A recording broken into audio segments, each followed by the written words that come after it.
In the face of a global apocalypse, basic first aid knowledge becomes paramount. The difference between life and death could hinge on your ability to act swiftly and correctly. First, prioritize bleeding. In a world where medical help may not be coming, stopping blood loss is crucial. Apply direct pressure using a clean cloth, elevate the wound if possible, and use a tourniquet if necessary. Next, address burns.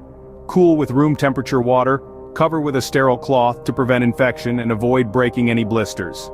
Thirdly, cope with fractures and sprains. Immobilize the area, use a splint if available, and remember, movement can cause further harm. Lastly, remember the importance of shock prevention. Keep the person warm and elevate the legs if possible. Reassure them, as panic can exacerbate the condition. In an apocalyptic scenario, these first aid basics could be a lifeline. Arm yourself with knowledge, it may be your greatest weapon.